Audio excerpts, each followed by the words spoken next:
Terima kasih buat semuanya yang sudah mengunjungi dan bantu support channel Dongeng Donghua ini. Semoga selalu dilancarkan usahanya, dimurahkan rezekinya, dan dimudahkan segala urusannya. Bagi yang baru bergabung, jangan lupa bantu subscribe. Aktifkan tanda lonceng. Klik like, komen, dan share channel Mimin ke penjuru alam semesta. Oke, mari kita kancutin ceritanya. The First Order, Bab 361-370.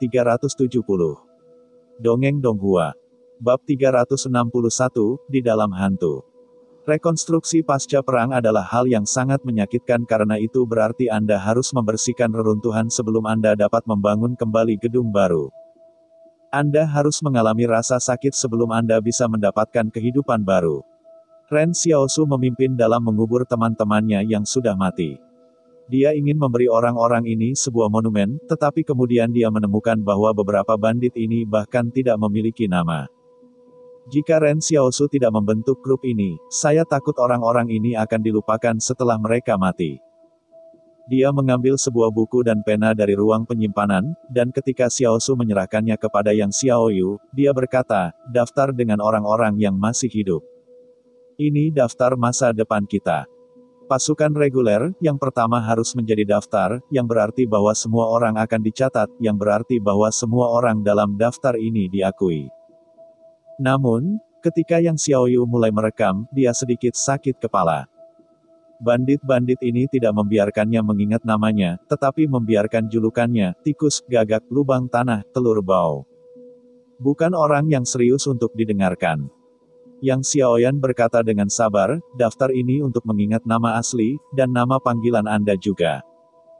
Jin Hao Lehe tersenyum dan berkata, "Kamu akan memberi mereka nama panggilan ketika kamu berteriak, jika kamu menyebut nama mereka ketika kamu menamai mereka, mereka sendiri mungkin tidak dapat bereaksi." Semua orang adalah bandit. Bandit disebut julukan. Yang Xiaoyu memikirkannya dan tertawa, "Ya." Namun, pada saat ini, Su Jinyuan, yang bertanggung jawab untuk memimpin reruntuhan, tiba-tiba datang ke Ren Xiaosu dan berkata, "Kakak laki-laki, menemukan sesuatu di bawah reruntuhan." Ren Xiaosu melihat hal-hal di tangan Su Jinyuan, ternyata telepon satelit. Melihat bahwa telepon satelit telah rusak, ia dengan penasaran bertanya kepada Su Jinyuan, "Di mana ini menemukannya?" "Itu di bawah reruntuhan rumah bata kami, tersembunyi di bawah tempat tidur," kata Su Jinyuan, "ada 20 orang di sebuah toko. Aku ingat bahwa tempat tidur itu adalah bandit bernama orang tua. Bagaimana dengan pria tua ini?" Ren Xiaosu berkata, "Panggil dia untuk bertanya." "Dia sudah mati," kata Su Jinyuan, "jadi aku diam-diam bertanya kepada saudaramu, apa yang harus dilakukan." Ren Xiaosu mengerutkan kening. Telepon satelit jelas bukan milik bandit. Pemilik telepon satelit harus menghubungi konsorsium di luar untuk melaporkan informasi.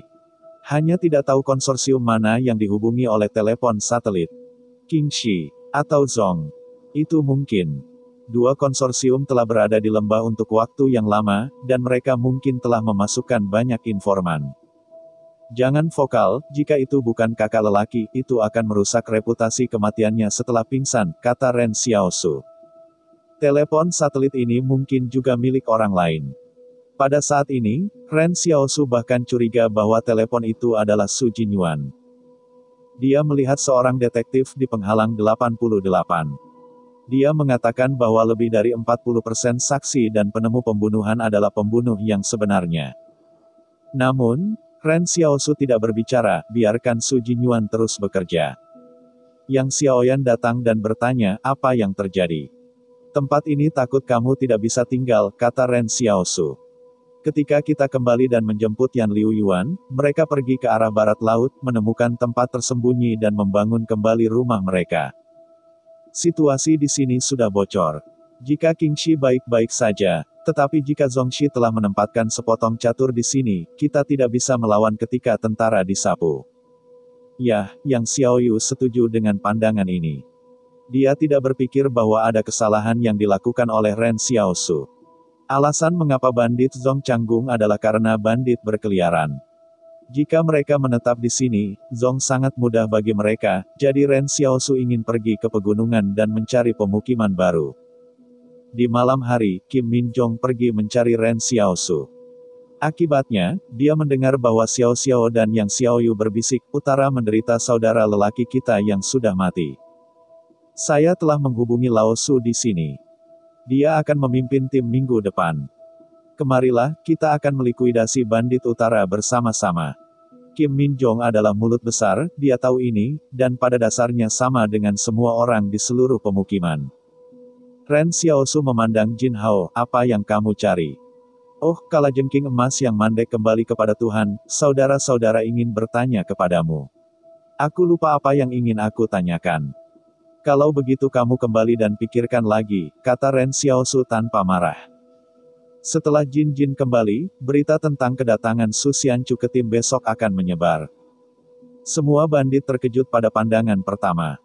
Semua orang berisik dan berdiskusi, mengatakan bahwa Su Ye pasti adalah penghalang 178. Mereka harus bersikap baik besok, dan mereka tidak dapat dipermalukan kepada kakak. Hari-hari rekonstruksi pasca bencana sangat suram, tidak ada yang akan selalu tenggelam dalam kesedihan dan rasa sakit, dan hari-hari akan terus berlanjut.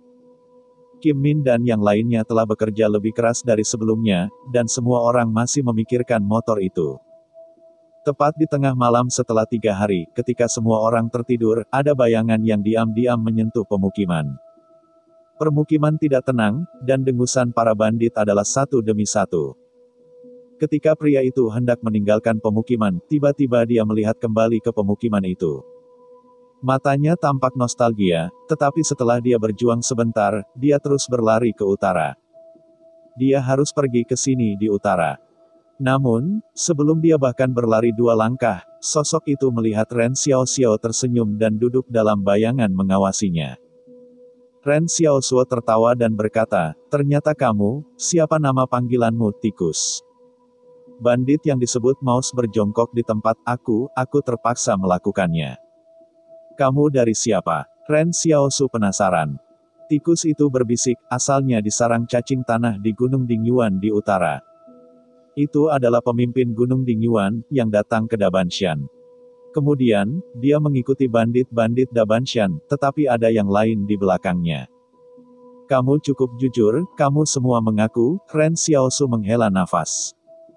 Tikus itu sedikit cemas, "Saya tidak ingin pergi, tetapi bahkan jika saya tinggal, orang-orang yang telah menetap di pegunungan akan menyebarkan berita bahwa saya adalah seorang pengkhianat, dan saya tidak akan selamat." Ini adalah rasa malu dari pengkhianat awal yang salah, mengarah ke akhir kesalahan. Hari-hari ini tikus juga tergoda ingin tinggal di sini, tetapi bisakah dia tinggal? "Saya takut kedua belah pihak tidak akan membiarkannya pergi." "Apakah itu milikmu?" tanya Ren Xiaosu, tetapi dia tidak menyebutkan apapun, "Apa yang kamu lakukan dengan itu?" Maus itu berkata, "Telepon satelit dikirim oleh pemimpin sebelumnya untuk menyampaikan pesan." Ren Xiaosu mengangguk, "Dan ini benar. Bagaimana saya bisa membuang Maus ini?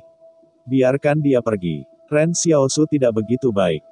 "Tetapi ketika saya berpikir tentang waktu saya bersama satu sama lain," Ren Xiaosu agak malu. Ren Xiaosu berkata dengan lembut, "Jika kamu tidak pergi, jangan mengkhianati, aku mungkin tidak akan membawa kamu di masa depan." Su Jinyuan dulu pengkhianat, tapi dia membuat pilihan yang tepat. Tikus, berkumpul kembali sebagai bandit. Yah, dunia ini tidak bisa dilakukan. Bab 362, tertangkap. Maus itu cukup toleran. Ketika Xiao Xiao merilis berita untuk hari ketiga, dia hanya menemukan kesempatan untuk pergi, tetapi Ren Xiaosu tidak tidur nyenyak hari ini. Hanya untuk menyingkirkan mata-mata yang berpotensi hidup ini. Itu tidak dapat diabaikan, karena jika orang seperti itu disimpan, bahkan jika mereka pindah ke tempat lain di masa depan, mereka mungkin ditemukan terlebih dahulu oleh Zongxi sebelum mereka tumbuh dan berkembang. Ren Xiaosu berpikir bahwa di belakang para bandit di utara, itu seharusnya seorang pria Zongxi. Dia tidak memiliki bukti. Namun, dalam rencana awal, Zongtang akan membawa mereka ke Sangyingxian, Liantasan dan Dingyuanshan. Oleh karena itu, kemana Zongqi pergi, Ren Xiaosu merasa bahwa itu tidak harus sederhana, dan bahkan mungkin sarang bandit yang dikendalikan oleh Zong. Apakah hanya karena Zongtang membawa mereka ke Gunung Dingyuan sesuai rencana? Melihat konsorsium yang dengan banditnya sendiri, Ren Xiaosu berpikir ini tidak sesederhana itu. Pada saat ini di hutan belantara utara, Wang Chongyang sedang berjalan sendirian di jalan kecil di antara bukit-bukit, hanya berjalan dan langkahnya tiba-tiba melambat. Keluar, kata Wang Chongyang dingin. Tetapi ketika pemuda itu keluar di belakang gundukan di depannya, dia tersenyum dan berkata kepada Wang Chongyang. Pemimpin raja, menunggu waktu yang lama, memperkenalkan diri, saya adalah leluhur Zongs. Wang Chongyang melihat sekeliling, di mana kamu sendirian? Tentu saja tidak, kata Zong sambil tersenyum, aku bisa berurusan denganmu, bagaimana aku bisa datang sendiri? Suara itu baru saja jatuh, dan 30 tentara keluar di belakang gundukan itu. Hanya Wang Chongyang yang tiba-tiba merasa bahwa 30 tentara itu agak aneh. Itu seperti boneka, yang tidak alami. Manusia normal tidak seperti ini. Dia mengerutkan kening, apa yang kamu cari? Wang Chongyang mengatakan bahwa kalajengking ini tidak tahu dari mana mendapatkan berita pelariannya, bahkan dia tahu bahwa dia akan lewat di sini, jadi dia memblokirnya di sini terlebih dahulu. Jika Ren Xiaosu hadir, dia akan melihat ada sesuatu yang salah. Jelas bahwa telepon satelit dari pengkhianat telah dihancurkan dalam pertempuran. Bagaimana Mouse meneruskan pesan ke balai ancestral? Waktu untuk kamu dan saya untuk berurusan dengan tidak singkat, kata Zong sambil tersenyum, kamu adalah salah satu lawan paling sulit dari keluarga saya di lembah. Saya tidak berharap untuk jatuh ke bidang seperti itu hari ini. Apa yang kamu tahu? Wang Chongyang mencibir, jika bukan karena ketakutannya pada penghalang, bagaimana dia bisa membawanya? Kapan Lao Su berurusan denganmu? Oh, aku mengerti, Gunung Dingyuan para bandit adalah orang-orang dari keluargamu. Mudah berbicara dengan orang pintar, kata Zong Yu. Saya ingin tahu, apakah Anda memiliki kebencian dengan Ren Xiao? Wang Chongyang membantah, matikan pantatmu, leluhur kedua konsorsium juga berlari untuk bercampur dengan para bandit, tidak terlalu memalukan. Zongtang tidak bersungguh-sungguh, wilayah lembah ini selalu menjadi situs Zong saya. Saya harus berurusan dengan kekuatan kontrol di sini. Agak aneh bagi pemimpin raja. Mengapa Anda selalu berhati-hati? Mengapa Anda mati-matian membunuh millet kecil? Ini untuk mengatakan bahwa itu adalah kebencian membunuh seorang istri dan memenangkan putranya.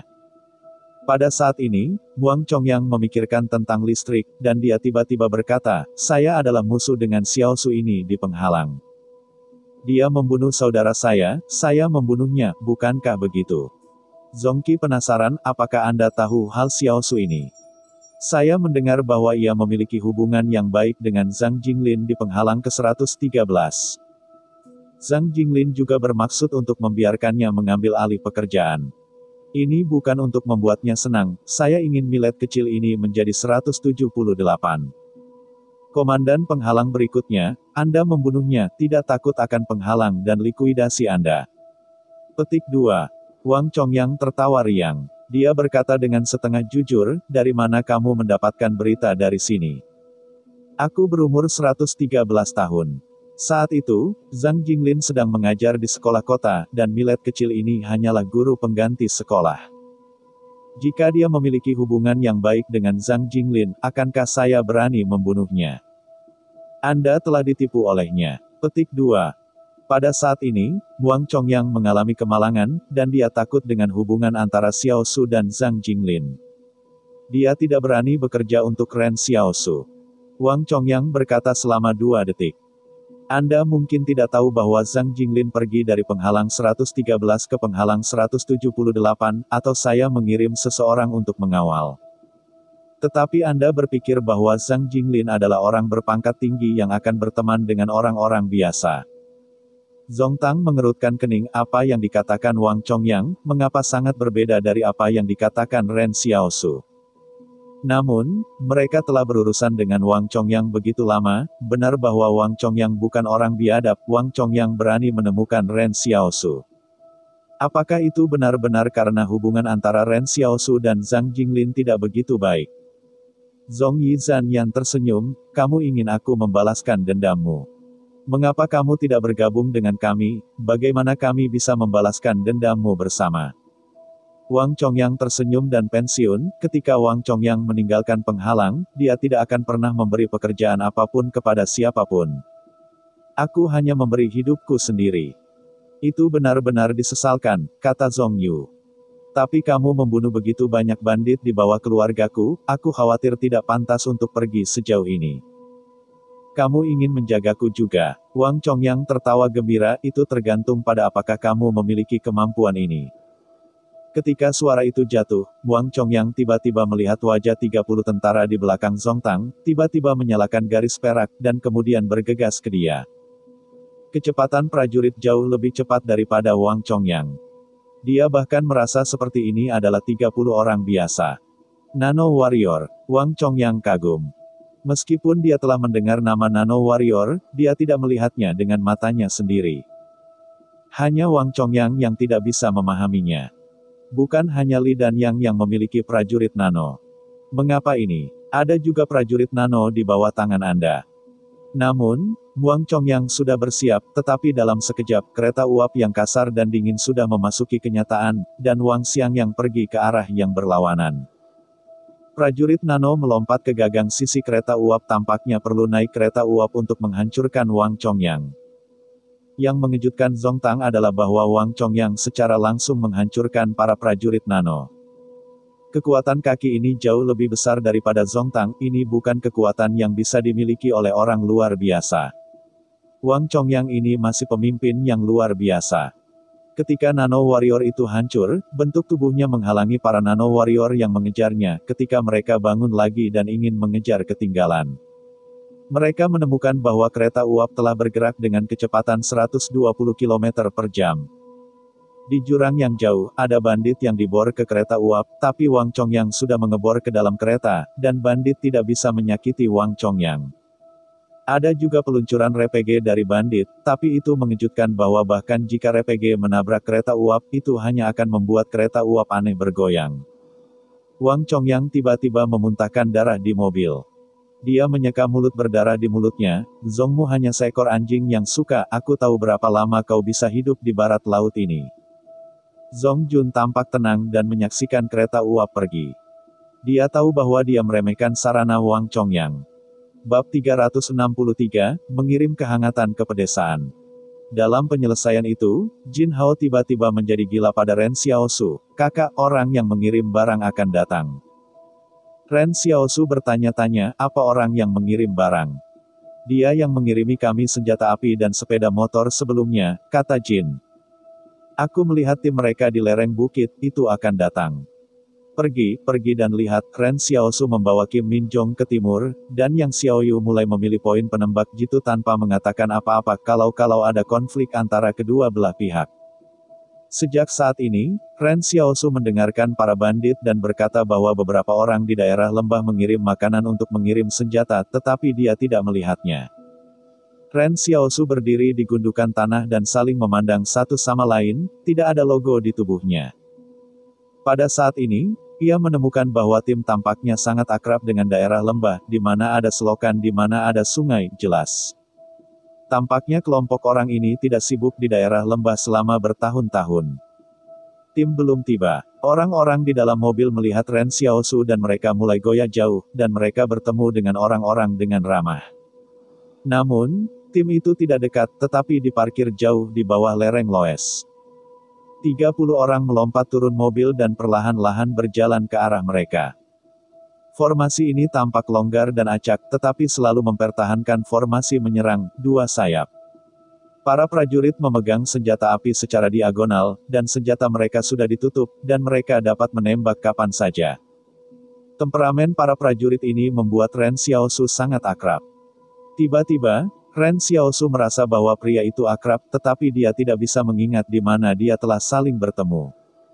Ketika orang-orang perlahan mendekat, mereka tertawa untuk orang pertama, teman, siapa yang ada di sini untuk mengelola berbagai hal. Ren Xiaosu tertawa dan berkata, aku yang bertanggung jawab, siapa kamu? Pihak lain tersenyum dan berkata, saya di sini untuk mengirimi Anda senjata api dan perlengkapan. Itu terlihat seperti konsorsium di pabrik penghalang untuk mengirim beras ke penghalang. Ren Xiaosu meliriknya, apakah kamu orang Qing? Sisi lain mengangkat alis dan berkata, tidak. Bagaimana saya melihat Anda begitu akrab? Ren Xiaosu bertanya-tanya, di mana Anda melihatnya? Pihak lain tersenyum, saya juga merasa bahwa Anda agak akrab, atau mungkin kita punya dua. Selama pembicaraan, para prajurit di belakang orang yang berbicara mulai memiliki gerakan halus. Tangan kanan setiap orang yang memegang senapan otomatis ditempatkan pada pelatuk. Mereka merasa bahwa suasananya tidak benar, dan tidak ada yang menyergap mereka di sini. Ren Xiaosu melirik mereka dan matanya menjadi semakin tegang. Dia memutuskan untuk membuka skylight secara langsung dan berkata, aku Ren Xiaosu. Di sebelah Jin Hao dan yang lainnya bingung, kakak ini kering.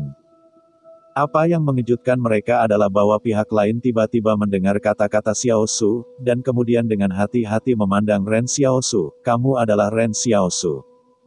Jin Hao dan yang lainnya telah mundur, apakah saudaranya terkenal?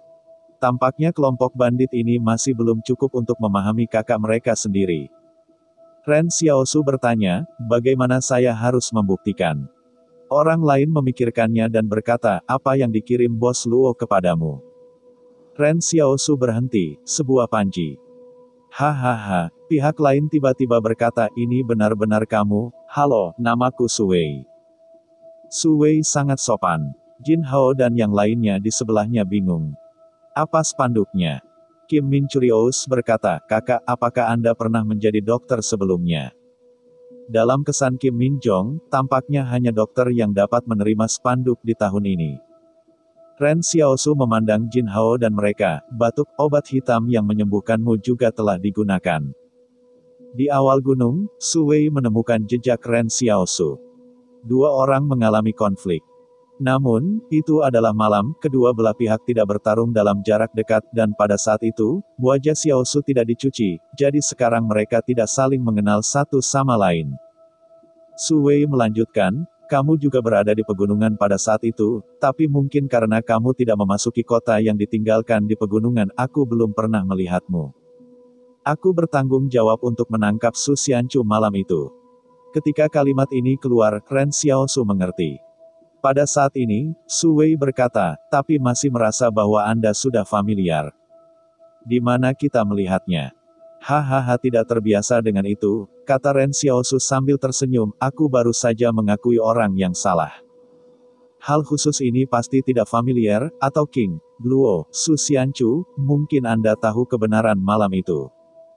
Su Wei bertanya-tanya, ini bisa sangat akrab. Tidak, Anda. Ren Xiaosu Han harus turun. Dia mengalihkan topik pembicaraan dan berkata, bagaimana Anda menjalankan ini, dan orang-orang yang mengirim persenjataan di daerah lembah, apakah Anda King?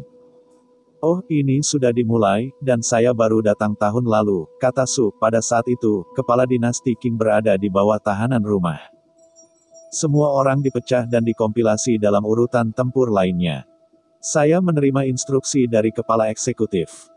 Menyelinap ke daerah lembah untuk mengambil alih urusan di sini. Ren Xiaosu tiba-tiba menyadari bahwa rencana asli di sini adalah untuk merayakan kehendaknya, bukan pengaturan konsorsium Qingxi. Pada tahun-tahun awal, King Yu masih dijepit oleh Presidium Qing. Pada saat itu, pihak lain mulai mengatur hal-hal di daerah lembah. Ini terlalu jauh. Lawan Yang Li dan Zhong sangat tidak beruntung sehingga Zhong berpikir bahwa ketika Zhang Jinglin tidak ada, dia membelah bagian dalam penghalang 178. Akibatnya, King Yi juga mengirim Zhang Jinglin kembali, tidak tahu. Pria Zhong tahu bahwa masalah ini memuntahkan darah. Su Wei tiba-tiba berkata, Bos Ross juga secara khusus menjelaskan hal ini, jika Anda bertemu dengan Anda, beritahu kami siap untuk bertindak. Tentu saja, bahkan jika Anda belum punya waktu untuk kembali, dia akan membantu Anda membawa saudara Anda dan orang lain keluar. Maukah kamu menyelamatkan hidupmu? Ren Xiaosu bertanya-tanya, kamu tidak takut untuk memberitahuku tentang ini, aku mengkhianatimu. Bos Ross berkata, kamu bisa percaya, kata Su sambil tersenyum, kami melakukan bawahan dan bertindak atas perintah kami. Ren Xiaosu menghancurkan. Dia bertanya pada Su Wei, bagaimana denganmu? Apa rencanamu? Memainkan Zhong. Karena King Yu siap untuk bekerja di utara sebelumnya, maka kali ini juga harus berguna. Su Wei menjelaskan, kami telah mengumpulkan beberapa bandit di utara, dan kami belum mengalahkan Zhong. Tata letak dinasti Qing tidak ada di sini untuk membiarkan kami melawan kematian Zhong. Ren Xiaosu penasaran apa yang kamu lakukan di sini. Su Wei ragu-ragu dan berkata, puncak banjir terbesar di hulu sungai akan tiba dalam waktu sekitar 10 hari. Kami akan menghancurkan semua bangunan jembatan di daerah lembah ini pada waktu itu, dan mencegah selatan Zhong untuk membantu Yang. Bagian lainnya akan menghancurkan Yang di selatan. Semua pabrik di luar penghalang. Ren Xiaosu hidup, dan dia selalu merasa bahwa rencana Qing seperti cincin. Tampaknya beberapa tahun yang lalu, Qing Yi berencana untuk memasukkan seluruh barat laut barat daya ke dalam tata letak Qingxi. Bab 364, saya menunggumu di sini. Pada saat ini, Ren Xiaosu hanya merasa bahwa orang ini merayakan, seperti bintang di wilayah barat daya, membuat orang-orang dari konsorsium lain menjadi sama sekali tidak berwarna. Bukan karena konsorsiumnya tidak cukup pintar, tetapi rencana perayaannya terlalu lama. Dalam rencana merayakan cincin itu, ada keberuntungan dan perhitungan. Sejak awal, Qing Yu dan Luo Wei Mingming sudah mendapatkan terobosan teknologi nanoli, tetapi hasilnya diserahkan kepada Yang Xiao di belakang Yang Xiaoyu. Pada saat itu, Qing Yu bertanya kepada Yang Xiaoyu, akankah akuisisi teknologi yang awalnya digunakan untuk perawatan medis dimasukkan ke dalam bidang militer? Sebenarnya, pada saat itu, Qing Yu sudah tahu jawabannya. Bagaimana yang bisa tidak menempatkan nanorobot ke bidang militer? Itu adalah konsorsium serakah. Selera konsorsium selalu dipenuhi dengan ketidakpuasan. Meledaknya 109 penghalang telah berdampak besar pada Li, sehingga beberapa kelompok kepentingan dalam keluarga Li saling bergoyang dan mengabaikan tanggung jawab. Pada saat itu, manajemen puncak Li juga memerlukan objek untuk melampiaskan amarah untuk membuktikan bahwa mereka tidak lemah. Jika mereka membiarkan masalah ini berlalu, saya khawatir akan ada kutukan yang lebih besar di dalam seluruh konsorsium.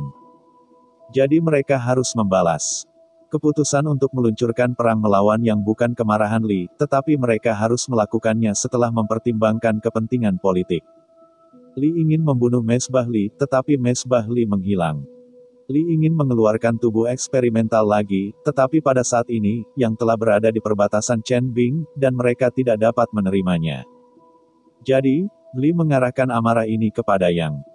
Sebenarnya, Qingxi awalnya bergabung di medan perang, pada awalnya, itu adalah perang antara Yang dan Li, yang tidak ada hubungannya dengan Qing. Qing Yu menghitung bahwa presidium akan membiarkannya pergi ke garis depan, jadi dia menunggu dengan sabar di vilanya. Ketika dia kembali, Qing Yu langsung membunuh Qing Yun dan memilih untuk bekerja sama dengan Yang. Tampaknya itu adalah aliansi dengan Yang, tetapi ia memiliki semua pasukan utama yang diseret di medan perang depan selatan. Ini mungkin salah satu aspek paling penting dari rencana perayaan. Setelah itu, Qing Yu juga sengaja berbuat dosa di tangan Yang dan tiba-tiba menarik pasukannya. Peristiwa ini menyebabkan Luo Jun berada di bawah tahanan rumah. Yang juga menyebabkan Yang membutuhkan lebih banyak pasukan untuk mengisi celah garis depan. Tetapi pada saat ini, kekuatan misterius untuk mempersiapkan penyelamatan Luo, dan bandit-bandit utara setelah integrasi, dapat membuat pertahanan Yang kosong tak bisa tidur. Qing Qi tampaknya tidak berniat menelan Yang begitu cepat. Dia terlalu sabar. Dia hanya ingin rantai industri matang yang runtuh. Rantai industri belakang yang runtuh ini tampaknya hanya frustrasi secara ekonomi, tetapi selama perang ini akan berarti bahwa prajurit garis depan mungkin bahkan tidak memiliki peluru yang cukup.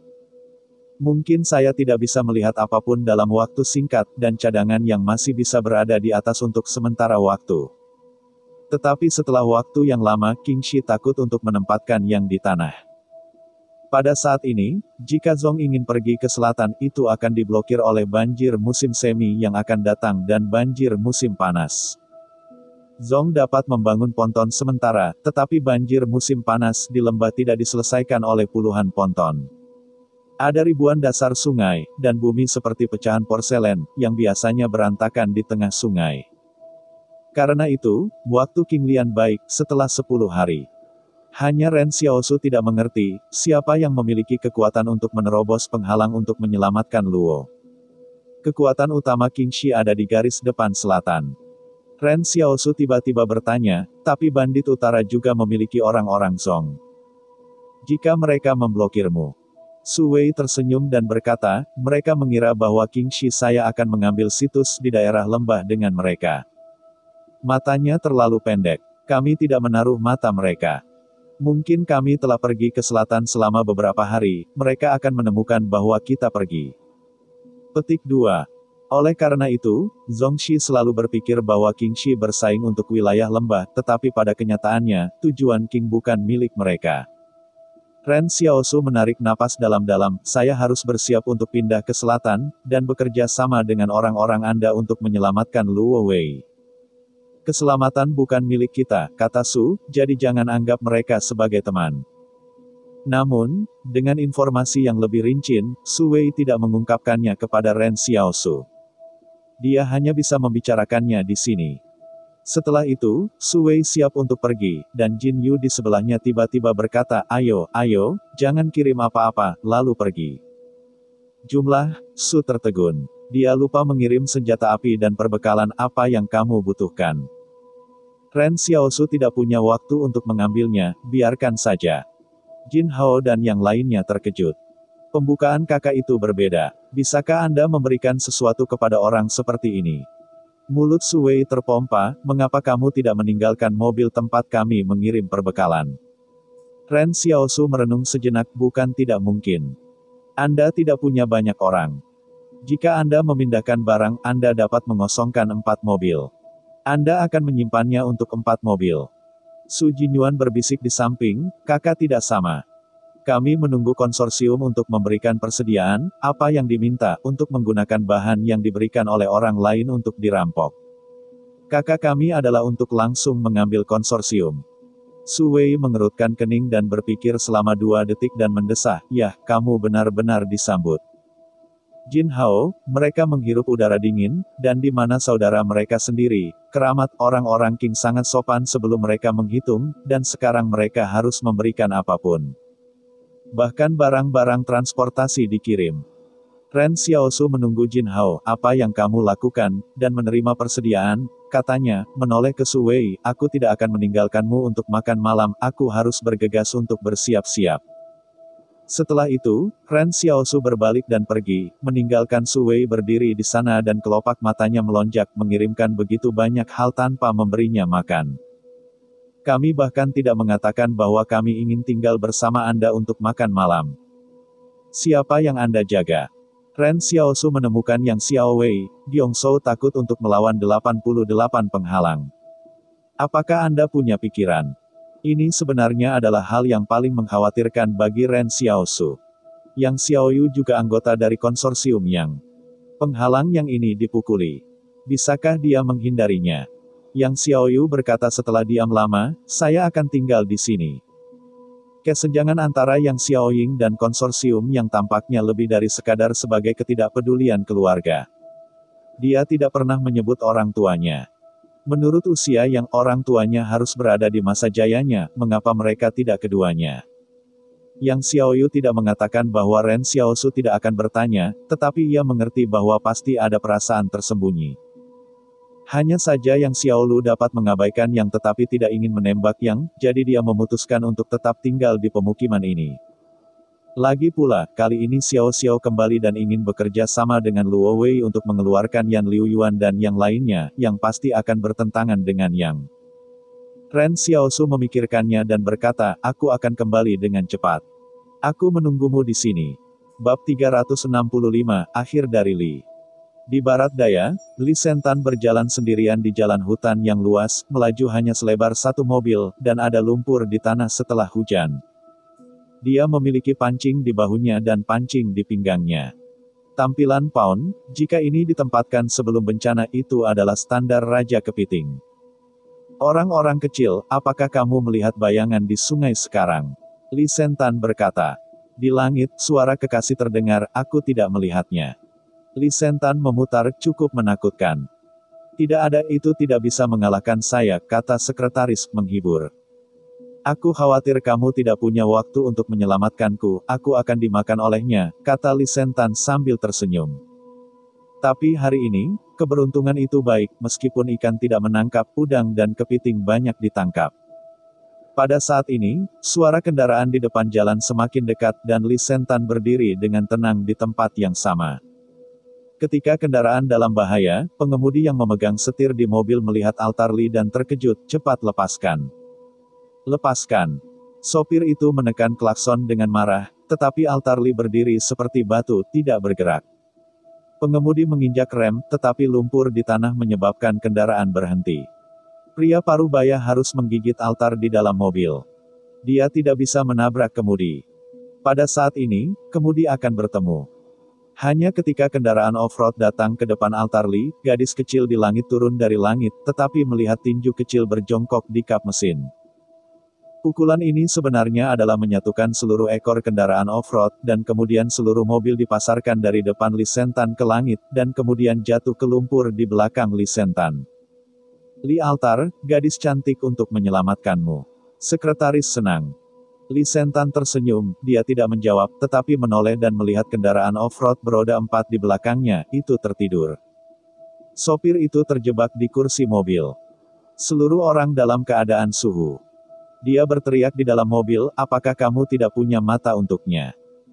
Kamu.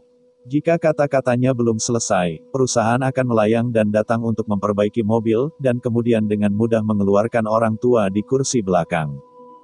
Pria tua itu tampak ketakutan, dan Lee Sentan tersenyum dan berkata, pertama kali, halo, nama saya Lee Sentan. 3 karakter Lee Sentan keluar, dan wajah lelaki tua itu bahkan lebih mengejutkan, bagaimana kamu tahu bahwa aku akan pergi ke sini, apa yang kamu lakukan? Lee Sentan tersenyum dan berkata, sepertinya Anda tidak tahu apa-apa tentang kekuatan saya, tetapi jangan menganggap hal-hal yang tidak penting ini. Saya ingin tahu bahwa King tidak hanya dikelilingi oleh penghalang. Bagaimana Anda mengelilingi mereka? Keluar dari itu. Ekspresi pria tua itu perlahan-lahan tenggelam, apa yang ingin kamu lakukan? Lee Sentan berkata pada dirinya sendiri, oh, saya mengerti Anda telah membuat kesepakatan dengan iblis, sehingga Anda dapat meninggalkan seluruh Lee untuk melarikan diri sendirian. Di mana jalan ini? Ada jalan gunung di depan. Pergi ke Central Plains, jadi Anda harus melarikan diri ke Central Plains. Pada saat ini, sekretaris berkata, para dewa, ada banyak batangan emas di mobil. Ya, Lee Sentan mengangguk, sebelum pergi aku mengambil semua emas di Bank Lee, cukup bagimu untuk menjadi keluarga kaya di Central Plains. Pria parubaya itu tidak berani berbaring di mobil, dan pria tua itu berseru, Li Yubai, bunuh dia dengan pistol. Tapi tidak peduli berapa usia pria tua itu berteriak, setengah baya tidak berani berubah. Lee Sentan tersenyum dan berkata, saya masih ingat untuk membawa putra saya ketika saya melarikan diri. Hanya saja putra ini tidak ada ruginya. Kedatangan Lee dalam generasi Anda benar-benar agak menurun. Dalam pandangan Lee Sentan, nama konsorsium Lee agak tidak benar, tetapi itu adalah panglima perang kecil di barat daya. Dia berkata kepada orang tua itu, pemilik Lee, coba tebak perdagangan apa yang kamu lakukan dengan iblis. Karena hubungan yang dicintai oleh pendeta, dia berserakan di depan kepalanya, wajahnya merah dan merah, aku bahkan mengatakan bahwa yang lain adalah iblis, kau adalah iblis yang sebenarnya. Tentu saja, aku salah satu dari mereka. Datang kepada kami dan terus kembali ke topik. Lebih dari sebulan yang lalu, King Shi tiba-tiba melucuti senjata di medan perang frontal, dan kemudian Lee kekuatan nano yang misterius menghilang. Pergi dengan emas. Anda menjual Lee dengan cara ini. Orang tua itu tidak lagi berbicara, dia sudah tua, tetapi dia merasa pusing ketika dia berjuang untuk sementara waktu di tangan perusahaan. Tujuan belaka, bahkan saya tidak tahu, dapatkah memberitahu saya apa yang mereka lakukan? Masalah ini tidak ada hubungannya denganmu. Pria tua itu meraung. Aku juga orang Lee, Lee Sentan menghela nafas, aku awalnya ingin menghancurkan tangan Lee sendiri. Lagi pula, Lee meninggal seperti ini. Aku tidak berpikir terlalu senang untuk mengecewakannya. Aku malu dengan status ini. Kamu gila. Itu tidak menyenangkan, desah Lee Sentan lagi, Lee sudah selesai, dan kamu harus mati bersama Lee. Sekretaris itu berkata, saya membunuh mereka. Tidak, aku datang sendiri, kamu masih kecil, kamu tidak bisa membunuh.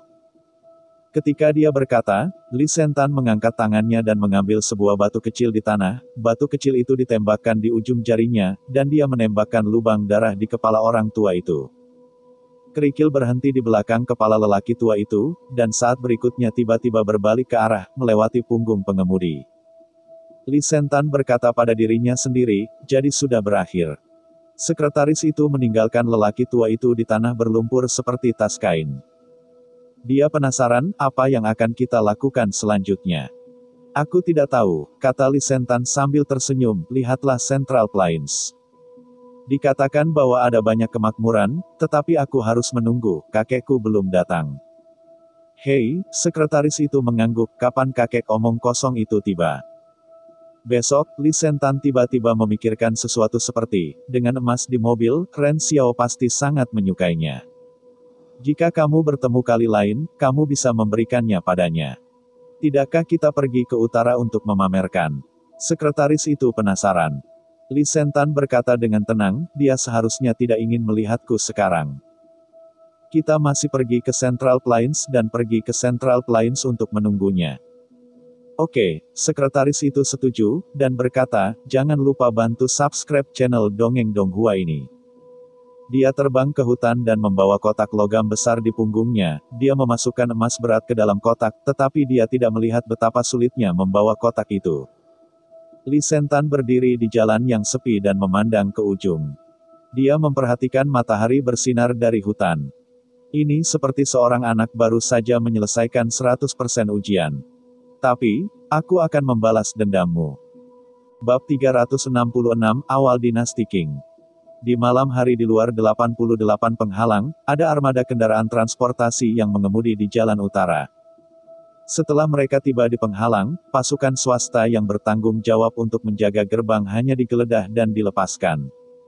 Ini adalah kendaraan pengangkut material yang pasukan pribadi tidak bisa mengelolanya. Namun, tak lama setelah tim memasuki penghalang, sesosok muda meluncur keluar dari bawah sasis kendaraan pengangkut. Dia berdiri untuk menepuk debu di tubuhnya dan dengan hati-hati melihat sekeliling. Malam itu dalam dan tidak ada orang di sekitar. Ren Xiaosu berjalan di bayang-bayang jalan, dan berjalan cepat di sepanjang jalan tempat Yan Liuyuan berada. Metode mencampur hambatan ini masih diajarkan oleh Su Xianchu, yang ternyata mudah digunakan. Ini hampir segera hadir, dan selama periode itu, Xiao Su tidak menemui personil patroli. Namun, ketika dia berpikir bahwa semuanya berjalan dengan baik, tiba-tiba dia melihat seorang wanita yang akrab di depannya, dan pihak lain tampaknya terkejut melihat Ren Xiao Su di sini. Ren Xiao Su, apakah kamu tidak pergi ke utara? Tanya Zhou Yingsui. Namun, ketika suara itu baru saja jatuh, dia melihat Ren Xiaosu tiba-tiba berlari kencang dalam bayang-bayang, tetapi telapak kata memotong lehernya. Zhou Yingsui bereaksi sangat cepat. Dia harus memblokir pisau tangan ketika dia mengangkat pergelangan tangannya, tetapi tiba-tiba menemukan bahwa kedua belah pihak tidak setingkat. Ren Xiaosu memandang Zhou Yingsui yang terkejut dan cemberut. Kebetulan bertemu dengan Zhou Yingsui di sini, tetapi kecepatan respon Zhou Yingsui bukan sesuatu yang dapat dimiliki oleh orang biasa. Ini adalah orang yang luar biasa. Dia memikirkannya, dan sulit untuk mengambil Zhou Yingsui dari tanah dan pergi ke Yan Liuyuan ke arah mereka. Ren Xiaosu tidak tahu kapan orang-orang yang merayakan akan mulai bekerja, jadi jika dia menempatkan Zhou Yingsui di sini, aku takut bahwa pihak lain akan membuat ngengat setelah bangun tidur. Tetapi jika Anda mengatakan membunuh orang, maka Ren Xiaowen tidak berpikir begitu. Ren Xiaosu membawa Zhou Yingsui ke halaman dan langsung menuju ke pintu tanpa mengetuk. Kemudian dia melihat Yan Liuyuan memegang pistol padanya. Saudara, Yan Liuyuan berkata dengan terkejut, kenapa kamu tiba-tiba kembali? Juga ambil seseorang kembali. Keenam Yuan itu awalnya ada pada Vigil, tetapi hasilnya adalah kejutan yang tidak terduga. Ren Xiaosu melempar Zhou Yingsui ke tanah dan tertawa, panggil Li Qingzheng untuk bangun, ikat minggu ini dan pegang mulut rat-rat. Yah, kata Yan Liuyuan. Ren Xiaosu bertanya, apakah ada sesuatu di rumah baru-baru ini? Yan Liuyuan berhenti dan tersenyum mendengar kata-kata Mimi, tidak ada, ini bagus. Pada titik ini, kepala Luo Wei bangkit dari dinding di sebelah, Anda dapat menghitungnya kembali, dan sudah terlambat untuk kembali. Ren Xiaosu dengan penasaran berkata, Su Wei mengatakan kepada saya bahwa setelah 10 hari itu hanya 3 hari. Luo Wei menjawab, tapi ini sedikit tidak terkendali. Kami tidak yakin kapan pihak lain akan melakukannya kapan saja.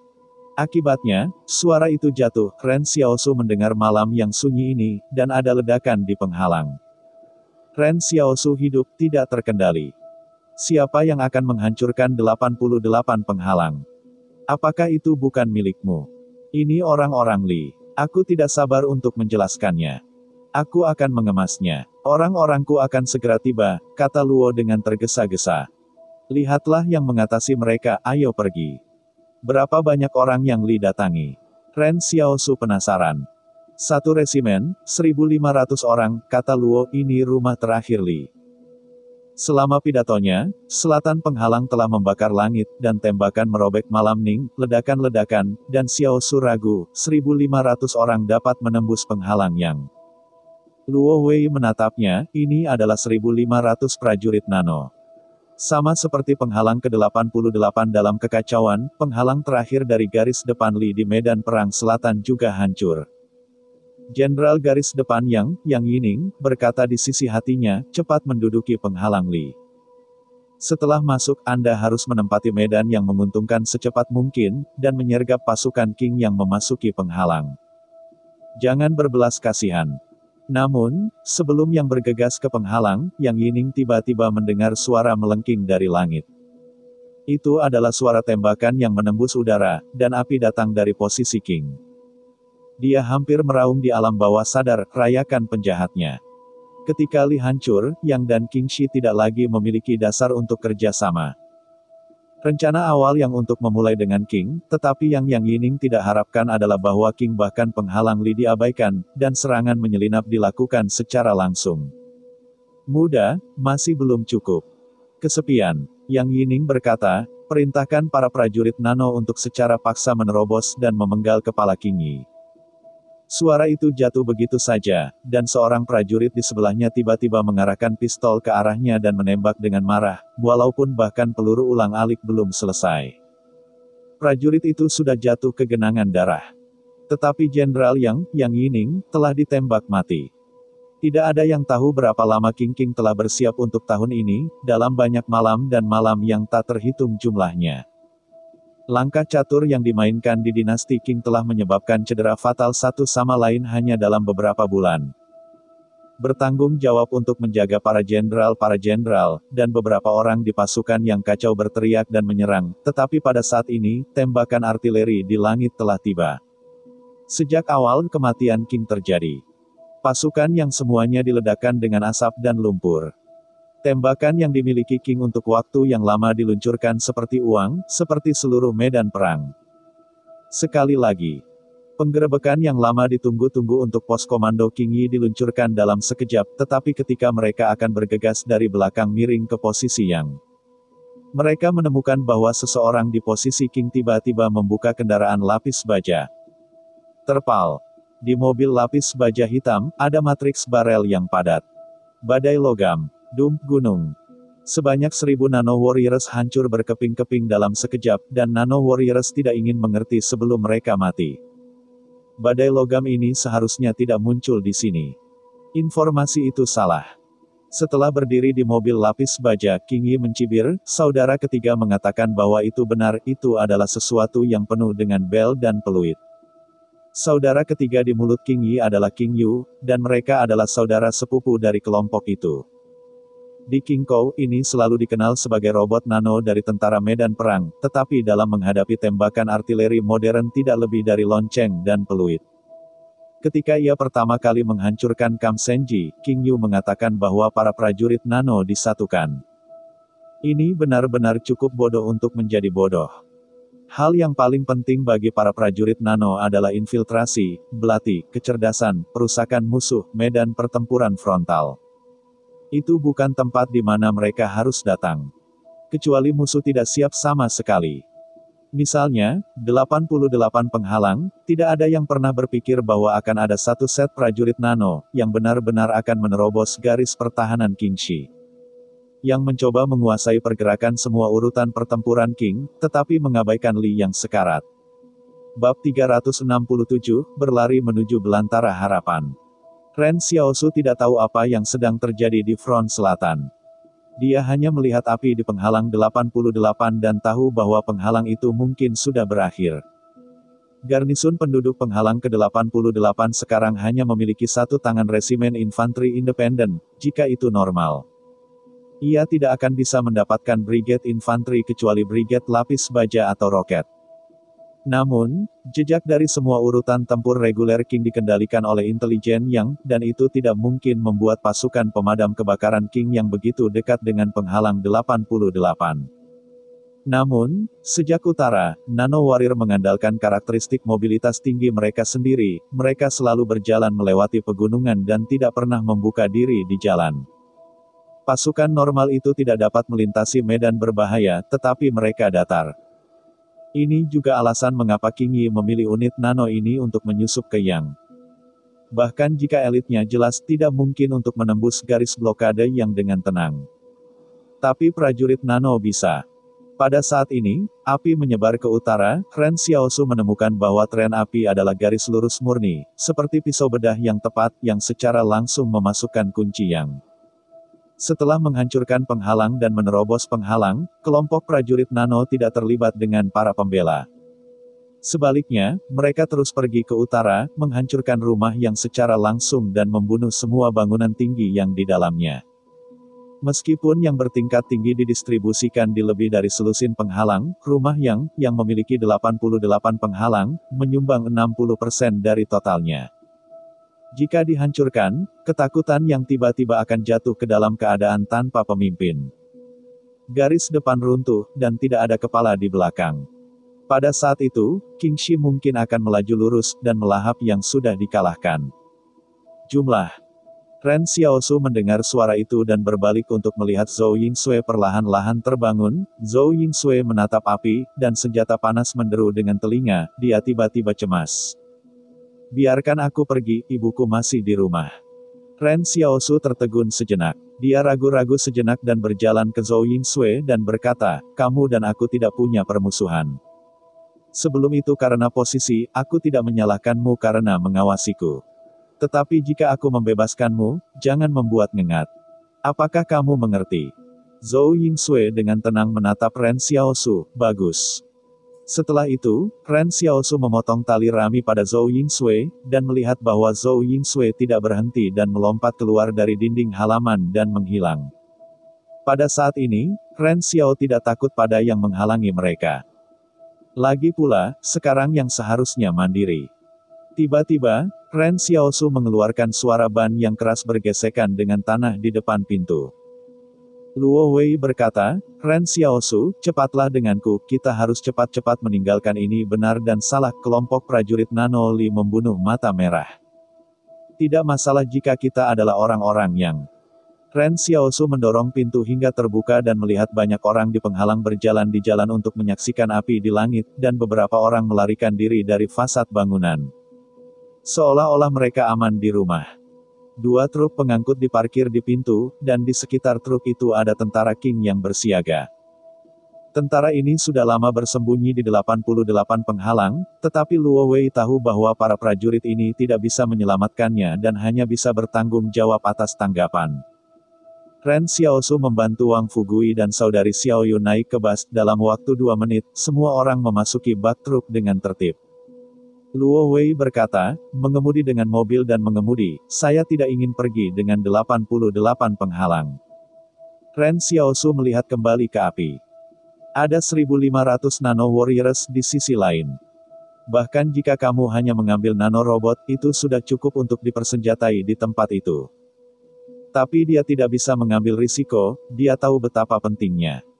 Jika Anda melihat ke belakang sekarang, Anda dapat menangkap kehidupan semua orang.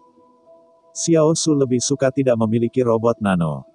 Kedua truk itu bergegas ke gerbang timur di jalan. Postur yang luput ini perlahan-lahan membuat penghuni 2 truk ketakutan. Semua orang lari ke arah truk.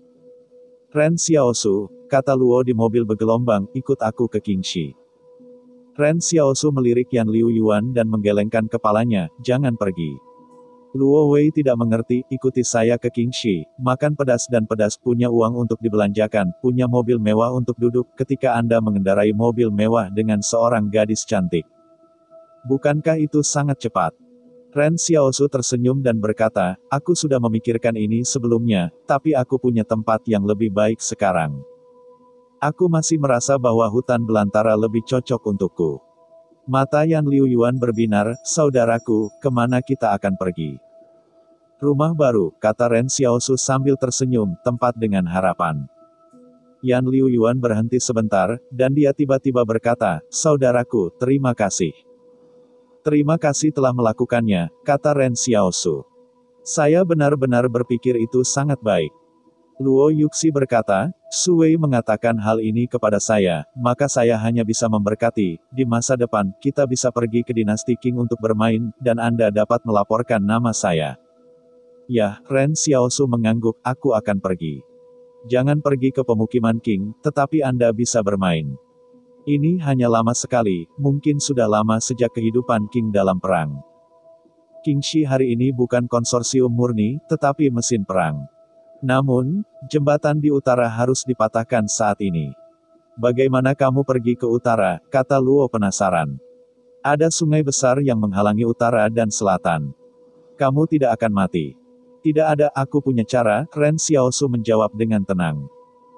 Saat ini, bandit di bawah kendali Qing di utara semuanya telah pergi ke selatan, tidak hanya menghancurkan jembatan, tetapi juga menghancurkan semua pabrik yang berdiri di hutan belantara. Jika sebelumnya, dia pasti tidak akan pergi ke sungai besar, tapi dia bisa melakukannya sekarang. Terima kasih kepada Wang Chongyang karena mengirim kereta uap. Ren Xiaosu sudah mencobanya. Medan kereta uap ini datar seperti itu. Jalur kereta api dari kehampaan bisa menyeberangi sungai sepenuhnya. 2 truk datang ke gerbang timur. Ada sangat sedikit pembela di sini. Ketika mereka baru saja bersiap untuk memeriksa kendaraan.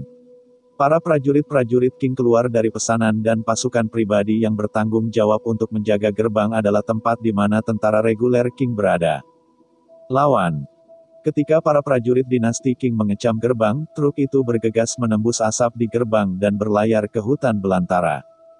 Kali ini, penghalang melarikan diri lebih mudah dari sebelumnya. Ren Xiaosu bahkan merasa bahwa ketika dia mengambil Yan Liuyuan dan yang lainnya untuk keluar dari penghalang, suasana hatinya juga ceria. Semuanya berkembang ke arah yang benar, Ren Xiaosu mulai menantikan masa depan mereka di hutan belantara. Hanya melihat ke belakang dan melihat asap langit di atas penghalang, Ren Xiao tiba-tiba merasa bahwa ini sepertinya bukan hal yang menyenangkan. Era ini mempercepat keruntuhan. Bisakah mereka benar-benar sendirian di hutan belantara? Bab 368, Bertemu. Orang-orang yang merespons Luo Wei tidak hanya berada di penghalang, tetapi Su Wei tidak tahu kapan harus memimpin tim di luar penghalang 88. Tampaknya dia takut akan kecelakaan apapun sebagai respons terhadap Luo. Tampaknya persaudaraan Luo Wei dan King Yu memang sangat ironis, King Yu bahkan rela membayar banyak upaya untuk menghancurkan penghalang. Ketika Xiaosu melihat Roshi di tempat pertama, Luo Wei mengatakan bahwa King Yu pasti akan menyelamatkannya, dan King Yu siap untuk menyelamatkan ketika dia memerintahkan penarikan sementara yang. Bahkan jika King Yi benar-benar tidak bisa kembali dalam kekacauan itu, penyelamatan masih akan dilakukan dengan bantuan King Yi. Dan prajurit Nano akan tiba di 88 penghalang dalam kerangka waktu yang tepat. Pada hari perayaan Gunung Ginggo, sebelum kedatangan salju, semuanya sudah siap untuk Luo. Ketika mereka berpisah, Luo Wei tidak lagi membujuk Ren Xiaosu untuk kembali ke dinasti Qing bersama mereka. Dia berkata kepada Ren Xiaosu, ketika kamu berdiri teguh di daerah lembah, kamu dapat menghubungi aku. Aku akan membiarkan Su Wei mengirimimu beberapa persediaan. Itu benar, Anda telah pindah ke rumah baru. Ya, Ren Xiaosu tidak sopan dengannya, dan kedua belah pihak mengucapkan selamat tinggal. Tidak ada jamuan di dunia ini, dan Ren Xiaosu akan bergegas menuju harapan dan cahaya di dalam hatinya. Dalam perjalanan kembali, Yan Liuyuan bertanya, bagaimana dengan saudara-saudara di daerah lembah? Ren Xiaosu tersenyum dan berkata, Ada tempat-tempat yang sangat miskin, rumah-rumah terbuat dari tanah, tanaman masih dihancurkan, dan sekelompok orang miskin dan miskin hanya meninggalkan senjata mereka. Tidak ada yang bisa merampok. Yan Liuyuan mendengarkan dengan seksama tetapi tidak berbicara. Ren Xiaosu bertanya, apakah ini juga mau pergi? Tentu saja aku bersedia, kata Yan Liuyuan ceria. Apakah saudara perempuan Xiaoyan juga, dia? Ya, dia juga, Ren Xiaosu mengangguk dan berkata. Pada waktu normal, kita akan pergi bersama para bandit untuk menggali lumpur, menekan batu bata, membangun rumah, dan kita akan memberikan kelas kepada para bandit itu. Yan Liuyuan tiba-tiba bertanya, bisakah saya membangun rumah bersamamu? Tentu saja, kata Ren Xiaosu. Untuk Yan Liuyuan, dia tidak takut dengan kesulitan hidup. Jika ada harapan dalam hidup, bahkan jika Anda memindahkan batu bata untuk membangun rumah, Anda bisa sangat bahagia. Ren Xiaosu melihat ke belakang Wang Yuqi, Jiang Wu dan yang lainnya. Guru Jiang Wu telah diam sejak dia meninggalkan siswa perempuan, dan dia tidak tahu apa yang dia pikirkan setiap hari. Ren Xiaosu berkata kepada Yan Liuyuan, pergi, saudara membawamu untuk naik. Bagaimana cara mengambil perjalanan? Yan Liuyuan dengan penasaran berkata, kami tidak punya mobil, saya pikir saya akan pergi ke lembah. Penghalang 88 berjarak lebih dari 400 km dari lembah, ada 2 penghalang di antaranya, bahkan itu Ren Xiao, akan butuh 3 hari untuk kembali. Namun, Ren Xiaosu tiba-tiba merekrut kereta uap. Dia sepertinya tidak ingin menyembunyikan kemampuan ini. Wang Fugui melihatnya ketika dia melihat kereta uap, Xiaosu, ini, kereta. Ya, kata Ren Xiaosu sambil tersenyum, naik kereta untuk membawamu naik. Sekelompok orang di belakangnya semua tertawa. Semua orang mengendarai mobil mewah dengan seorang gadis cantik. Ketika mereka tiba di Ren Xiao, itu berubah menjadi kereta dengan sekelompok pria, wanita dan anak-anak. Cara mengucapkan sumpah kepada Ren Xiaosu, gaya melukisnya agak berbeda. Naik kereta, kemartiran Ren Xiaosu yang meriah, hidup memiliki harapan, seolah semuanya sangat energi. Sekelompok orang duduk di kompartemen kereta uap, semua orang memandangi jalur kereta depan dan mengubahnya dari ilusi menjadi kenyataan, jalur kereta api di belakangnya menghilang. Momen ini seperti mimpi. Xiaosu, apakah ini melatih kemampuanmu? Tanya kakak Xiaoyu, Xiaosu yang sebelumnya tidak memperlihatkan kemampuannya, ini adalah pertama kalinya dalam kesan. Apa yang bisa dilakukan kemampuan ini? Ren Xiaosu berpikir dengan hati-hati, bisakah lari dan mengangkut? Jika penghalang 178 dibuka, aku bisa pergi untuk mengambil barang. Aku tidak tahu berapa banyak uang yang bisa aku dapat jika aku menarik mobil penuh. Faktanya, tidak masalah jika uang itu tidak membutuhkan uang, dia hanya ingin mempelajari apa yang dia inginkan. Saya tidak tahu apa yang dipikirkan Wang Chongyang ketika dia mendengar ini, dia bahkan tidak berpikir untuk berlari dengan kemampuannya sendiri. Terutama kekuatan mental seseorang yang luar biasa terbatas, bahkan jika Wang Chongyang, tetapi hanya dibawa beban tanpa mengendarai kereta untuk waktu yang lama. Ini tidak dapat berjalan dengan kecepatan penuh. Tidak seperti Ren Xiao, pertama kali kereta uap Ren Xiaosu diukir ulang, dia keluar dengan 12 mobil lebih banyak dari Wang Chongyang, dan dia tidak bisa merasakan perasaan kelelahan.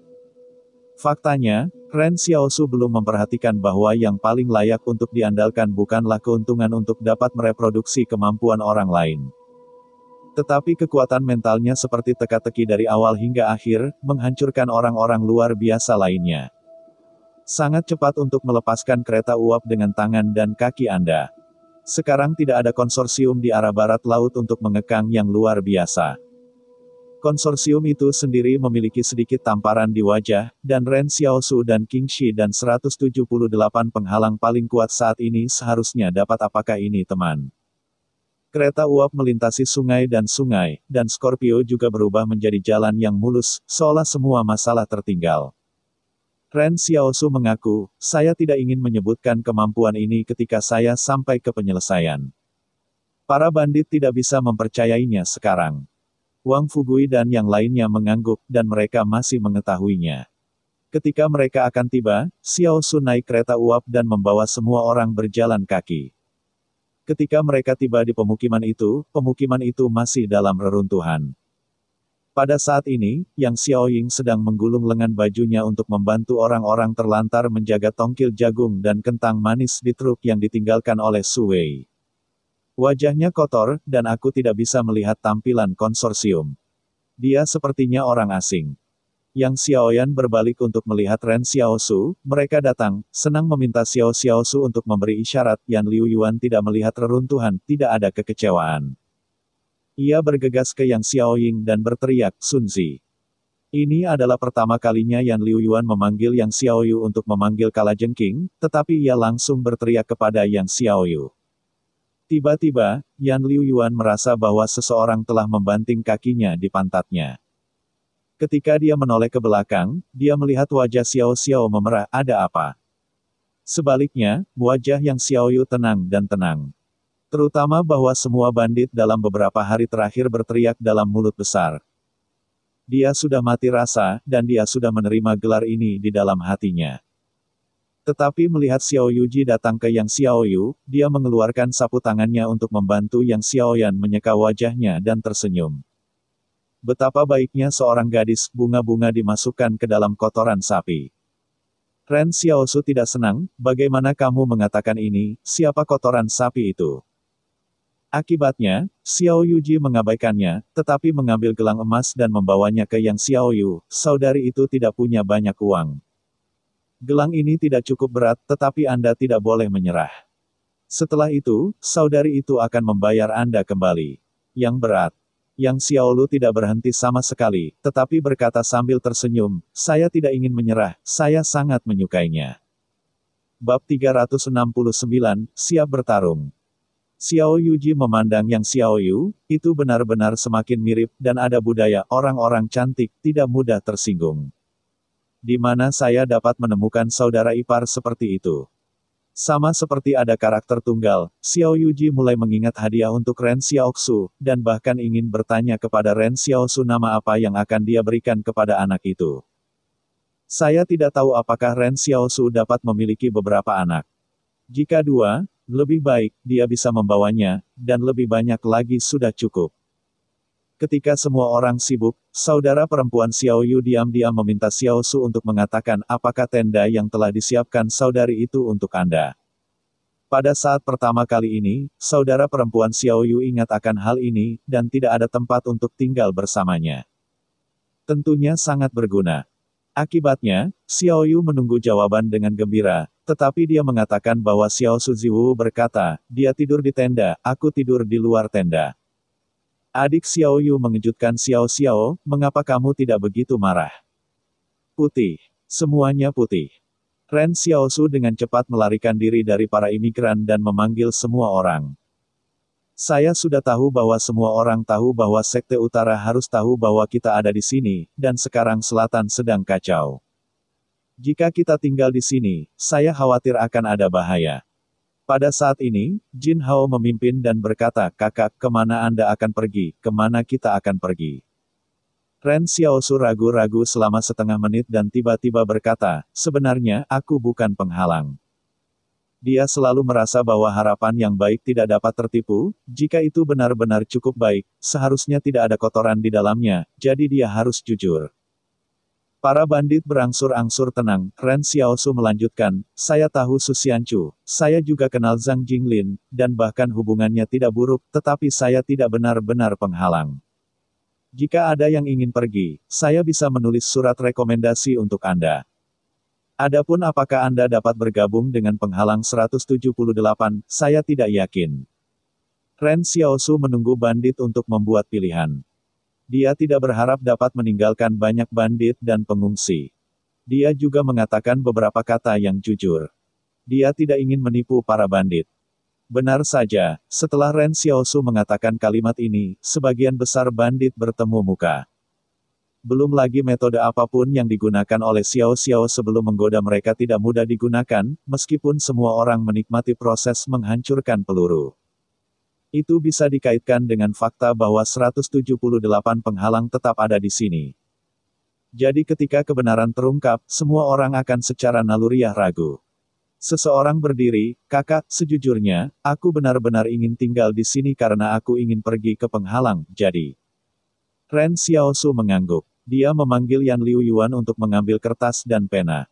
Dia menulis surat kepada Su Xianchu dan Zhang Jinglin di tempat, tetapi dia tidak menjamin bahwa penghalang 178 akan membantunya.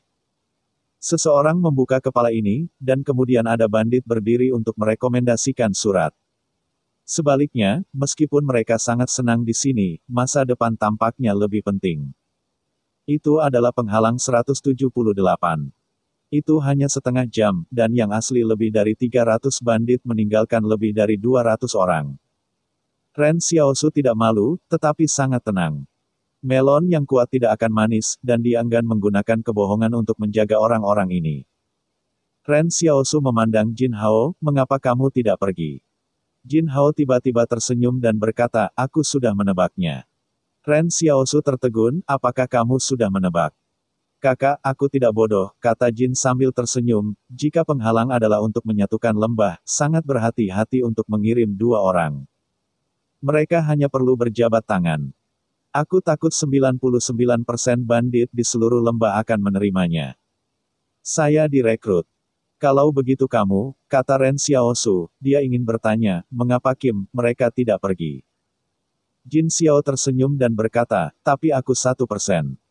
Ketika kamu melompat ke dalam lubang lumpur bersama kami dan kami menggali lumpur, aku berencana untuk mengikuti kamu di lembah ini, bahkan di lembah. Juga, pergi kemana saja. Setelah pembukaan Jin Yu, Zhang Yiheng segera berkata, 178 penghalang itu tidak baik. Pencuri musim dingin itu dingin, dan dinginnya mereka semua sudah jatuh. Mereka semua cucu, dan mereka tidak mau pergi.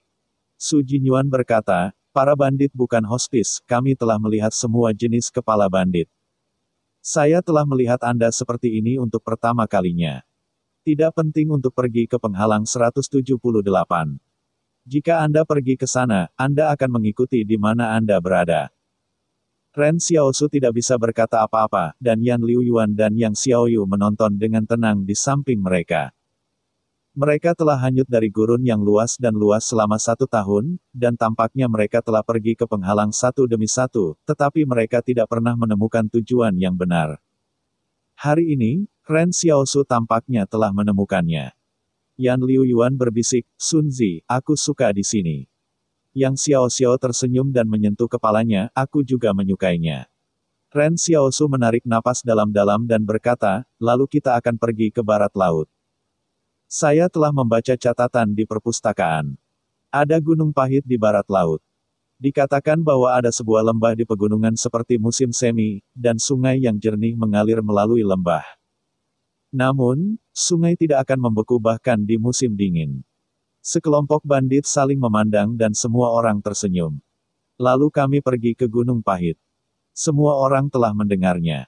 Beberapa orang berpikir tentang pergi ke sana sebelumnya, tetapi tampaknya ada Raja Babi Hutan, dengan sekelompok babi hutan yang sangat ganas. Jadi tidak ada yang lewat. Ren Xiaosu berteriak, kalau begitu semua naik sepeda motor, bawa barang bawaan Anda, dan berangkat. Bisakah kamu mengendarai sepeda motor sekarang? Mata Su Jinyuan berbinar. Selain cara melakukan ratusan sepeda motor ini, kata Ren Xiaosu sambil tersenyum, tidakkah kamu mendorong atau melemparkannya ke sini? Tiba-tiba Jin Xiao berbisik, setelah memasuki gunung, apakah Anda masih perlu mendapatkan peluru? Ren Xiaosu dengan serius berkata, perlu. Kim Min. Di jalan utara, mereka akan melewati garis Dabanshan, Tangwangshan, dan Guanshan, mereka harus pergi ke barat sekitar 100 km untuk mencapai Gunung Haolak, dan kemudian berbelok ke utara. Alih-alih sengaja mengambil jalan panjang, Ren Xiaosu berharap untuk menghindari semua bandit, agar tidak diperhatikan oleh mereka. Saat ini, bagian selatan negara itu sangat buruk sehingga Zong telah menjadi anjing hutan belantara yang tidak berawak. Pada saat ini, Zong adalah yang paling berbahaya. Di jalan ini, para bandit membawa sepeda motor dengan 1 atau 2 orang, dan wanita jalang di kursi belakang sepeda motor Su Jinyuan hampir mati bahagia. Di masa lalu, Su Jinyuan sedikit ceroboh dan hasilnya baik sekarang. Akhirnya, saya tidak khawatir. Jin Hao, mereka diejek, menunggu air pahit menutupi rumah, mereka akan memberi mereka acara bahagia. Namun, Pada hari ketiga pawai mereka, ketika mereka tiba di Gunung Haolak, Xiao Xiao tiba-tiba berhenti, dan berhenti. Seseorang bingung, apa yang terjadi pada kakak? Saya melihat Ren Xiaosu mengerutkan kening dan melihat sekeliling, sepertinya mencari sesuatu. Ren Xiaosu berbisik kepada Yang Xiaoyu, mencari titik sniper. Cepat, yang lain menemukan tempat untuk bersembunyi, musuh. Kim Jong bereaksi, dan dia dengan cepat menyapa para bandit, siap bertarung. Semua orang tidak tahu di mana musuh berada, dan tidak tahu apa yang terjadi, tetapi Ren Xiaosu mengatakan bahwa itu pasti berbahaya untuk datang. Suatu hari, Ren Xiaosu meninggalkan 88 penghalang, dan Zhong Yi memberinya keajaiban kartu remi. Pada saat itu, Ren Xiaoxian berniat meminta Zhong Yi untuk mengganti 4, ketika ia mendapatkan 4-4 di tangannya, 4 poker sudah digantikan oleh bom poker meledak. Setelah kedua belah pihak berpisah, karena jaraknya terlalu jauh, ia kehilangan persepsi meledak poker di benaknya. Tampaknya mengendalikan meledak poker juga dibatasi oleh jarak, yaitu sekitar 1 km atau 2 km. Ren Xiao tidak dapat menentukan jarak spesifik. Alasan mengapa dia gugup sekarang adalah karena keempat indera poker kembali. Zongtang ada di sini. Bab 370, ayo bunuh aku. Ren Xiaosu pernah merasa bahwa sangat sulit baginya untuk bertemu 4 poker Zongtang lagi, tetapi dia tidak merasa kasihan, dan bahkan berharap untuk membiarkan dirinya tidak bertemu. Ketika kehidupan baru dimulai, dia merasa bahwa dia tidak perlu berurusan dengan konsorsium seperti Zongqi. Mereka dengan hati-hati menghindari penjahat lain di jalan. Yang pasti Xiao Xiao adalah bahwa keberadaan mereka tidak pernah diungkapkan oleh siapapun. Ini adalah salah satu hal yang paling dikhawatirkan Ani Xiaosu, tidak mungkin membuat kesalahan, bahkan sebelum dia menangkap mata-mata laten untuk pekerjaan kerahasiaan. Dia juga meninggalkan pemukiman yang sudah dikenalnya. Namun terlepas dari kerja kerasnya, keberadaan mereka masih terungkap. Rute yang diambil Zongtang sebelumnya harus di timur laut, jadi menurut akal sehat pihak lain pasti tidak akan muncul di barat, terutama di sekitar Gunung Haolak. Ren Xiaosu sangat jelas, saya takut ada lebih dari satu mata-mata di antara mereka, dan rahasia tersembunyi dari mata-mata itu belum terungkap setelah begitu banyak pengamatan dan tes. Orang ini bahkan mungkin pasukan reguler Zong. Saat berikutnya, dia mendengar suara dentuman keras, seolah-olah ada sejumlah besar orang yang mendekati gundukan di depan, dan kemudian ledakan teredam terdengar. Ren Xiaosu berdiri di sana dan bertanya, bunyi apa yang kamu dengar? Suara itu, seperti sesuatu, meledak dalam ember besi yang keras, dan makhluk itu menyeret ekornya ke udara, dan melintasi langit dengan busur gila untuk datang ke Ren Xiaosu. Yang Xiaoyu, yang sedang mencari titik penembak jitu, tiba-tiba berbalik dan berteriak pada Ren Xiaosu adalah mortir. Dengan keras Ren Xiaoyu memandangi mortir dan mendarat di kaki Su Jinyuan, dan kemudian Su Jinyuan membawa seluruh orang ke langit. Banyak puing-puing lumpur diterbangkan ke gelombang bumi. Pencinta wanita yang menyukai Su Jinyuan menangis dan berlari ke posisi di mana dia jatuh. Dia menangis dengan kepala Su Jinyuan, tetapi orang yang dia sukai tidak memiliki kesempatan untuk menanggapinya. Tidak ada yang mati, dan tidak ada kesempatan untuk mengucapkan selamat tinggal ketika perang tiba. Bahkan, Su Jinyuan juga berencana menikahinya ketika dia pergi ke Kusuishan, tetapi dia selalu mengatakan tidak. Tetapi di tengah malam, dia akan meminta Jin-Jin dalam pelukannya di hutan belantara. Anda mengatakan bahwa saya tidak bisa menjadi bandit yang tidak bisa menjadi hospis, akankah orang lain menunda orang? Pada saat itu, Jin Hao dan yang lainnya tertawa, dan lelucon Su Jinyuan adalah si Chun. Tetapi pada saat ini, Jin Hao, mereka melihat adegan ini bodoh, Yuan emas. Ren Xiaosu berkata, jangan berbohong, cari tempat untuk berlindung. Tiba-tiba ada kekuatan yang sangat marah membakar hatinya, dan cahaya yang baru saja mekar di hatinya dihancurkan oleh cangkang mortir. Ren Xiaosu telah melihat cahaya dan melihatnya, tetapi semakin baik waktu sebelumnya, semakin putus asa dan marah dia saat ini. Cahaya itu, dia telah melihatnya. Ada lebih dari satu mortir, dan pihak lain siap dan tidak ada omong kosong untuk mengirim mereka ke jalan. Yan Liu Yuan langsung memulai robot nano dengan saudara perempuan Xiaoyu kembali, dan yang lain dengan cepat mencari posisi tersembunyi di tanah, berusaha mengurangi korban. Satu persatu mortir jatuh di sisinya, hanya 1 menit, para bandit membunuh dan melukai belasan. Setelah kereta uap Ren Xiaosu keluar dari kehampaan, ia meraung, aku bersembunyi di dalam mobil. Akibatnya, mortir lain baru saja mendarat di kereta uap. Setiap millet kecil tiba-tiba memuntahkan darah. Ketika kereta uap terluka, itu akan melawan sendiri. Tapi Ren Xiaosu tidak menghapus darah di mulutnya, apakah itu rumput? Ren Xiaosu bergumam, apakah itu rumput? Rumput Anda. Ren Xiaosu tiba-tiba berlari dengan liar ke arah terbang mortir. Dia melewati lapisan asap di hutan belantara, seperti singa jantan yang marah dengan lembing berdarah di tubuhnya. Jarak pendek beberapa ratus meter hanya 20 detik untuk Ren Xiaosu. Dia sudah melihat posisi masing-masing, dan itu sebenarnya pasukan reguler Zong. Dan jumlah orang sudah cukup. Tidak bisa pergi. Pergi mungkin tidak pernah keluar lagi. Jika Anda tidak pergi, posisi mortir akan menghancurkan semua kehidupan di belakangnya. Ren Xiaosu sekali lagi melancarkan serangan di depan ribuan orang. Di gurun-gurun ini, sosok kesepian itu seperti perahu kesepian di depan tsunami, tetapi juga seperti bintang paling memalukan di langit. Ren Xiaosu berteriak, Zong, kamu tidak ingin membunuh Laozi ada di sini. Di mana kamu? Suara itu menyebar seperti Hong Zong, dan Ren Xiao langsung meledakkan poker yang meledak itu dalam kesadaran. Aku melihat ledakan tiba-tiba dari langit setelah 2 detik di belakang posisi. Itu adalah hadiah yang ditinggalkan Ren Xiaosu kepada Zong Tang, tetapi dia membenci dirinya sendiri pada saat ini, mengapa dia tidak membunuh anjing utara ini. Menyalahkan diri sendiri, penyesalan, kemarahan, terjalin dalam hatinya untuk membunuh. Namun, setelah ledakan meledaknya poker, posisi Zong tidak kacau, yang membuat Ren Xiaosu sadar bahwa ada sesuatu yang salah, ini bukan reaksi normal ketika tim meninggal karena pelatih. Zong Qi mungkin tidak mati. Bagaimana Zong Tang tidak mati? Tanda seru. Ren Xiaosu tiba-tiba memanggil bayangan itu, dan dia hanya menyelesaikan kombinasi armor luar dalam sekejap, 1 orang dan 1 bayangan tiba-tiba mengubah arah pada posisi tembakan. Dan berbalik ke tempat di mana poker meledak-meledak terbakar. Bergegas pergi. Jika Anda tidak melihat kematian Zong Tang, Anda tidak akan menjadi hantu. Pada saat berikutnya, bayangan millet kecil pertama melangkah ke ribuan posisi dengan tembakan intensif.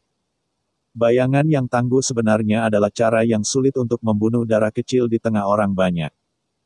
Dalam kekacauan itu, Ren Xiaosu memegang pisau hitam di tangannya, dan tangan satunya membuang granatnya dengan bantuan uang.